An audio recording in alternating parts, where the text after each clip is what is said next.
I'm coming in loud and clear. Might hear me on the radio. Breaker, breaker, 19. Anybody got their ears on? We have what I consider to be the absolute cream of the crop on the radio. And what I mean by that is, all of them have major market experience. Big Jim Edwards, working at CKLW in Detroit, KHJ Los Angeles, WOR in New York City, and WLS in Chicago. Steve Hunter was on CKLW. I listened to him, as I said, as a kid. And I drove around town. Of course, I listened to Big Jim Edwards on the Big 8 too, But then Steve comes to work here, and he's on the air on Friday nights. Steve Taylor was like, I guess, #1 in Atlanta on one of the FMs down there for a number of years. And he does Monday nights. And I have to kind of keep up with this now. Tuesday nights, I'll have to look at Dave Mason. Dave Mason is on. Now, Dave he worked at K-Earth in Los Angeles, and he's worked around different places. Dan Collins is another one. And Dan is constantly coming up with all kinds of crazy stuff on the air. He's really good at what he does. And, you combine the talents of all these people, and each night they're on, and you tune in and listen, and you're totally entertained by it. And who would expect to find that on shortwave? Who would expect to find that along with American rock and roll music on a radio station that covers the entire, planet practically, And I would have to say that that's probably, the best reason, I would have to say, that makes the thing fun. But then again, the opportunity to share the gospel on the air along with the rock and roll, and giving people something they need, and we're not connected with any sort of religious organization or church when we're on the air on the #2 transmitter.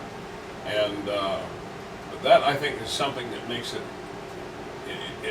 something that's very worthwhile doing, because we live in a world today where people are hurting and they've got tons of problems, and sometimes tuning in the radio and they're hearing their favorite songs and they're hearing some disc jockey cut up on the air.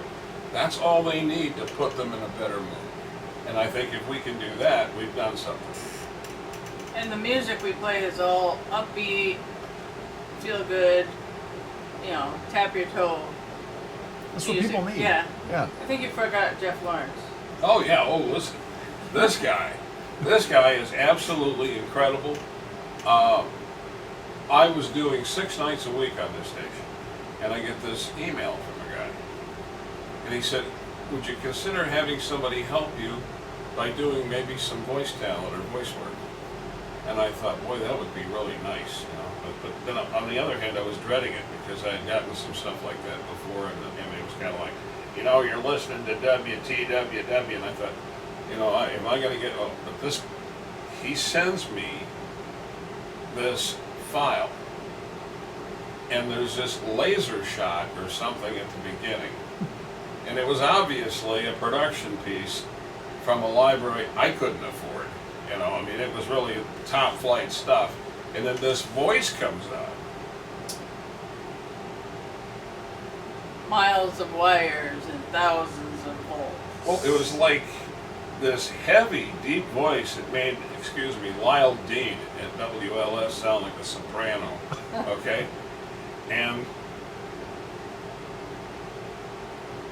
I guess I thought to myself, what is this guy doing, offering us his services?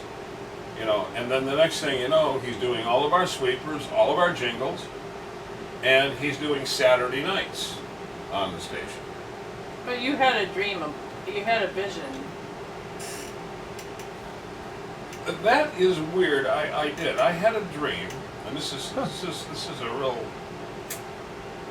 I had a dream that myself and a few of the other guys had found an FM station somewhere, or a radio station. I won't say FM, I don't know what it was. And we all came in and we pulled all the people together that used to work in rock and roll radio, CKLW station. Now, all the people that were there and more. And then I had, the dream continued to where there was some Hollywood producer that wanted to make a movie of this and show these old guys, and I call ourselves old guys, all of us senior citizens, on the radio playing rock and roll and trying to hit on the female callers to the radio station and all the different things that you could build on that. And, you know, I had that dream. Now, the second part has not happened yet, okay? No Hollywood producer has been knocking on the door. But This might be as close as y'all get to Yeah. that. I'm not sure.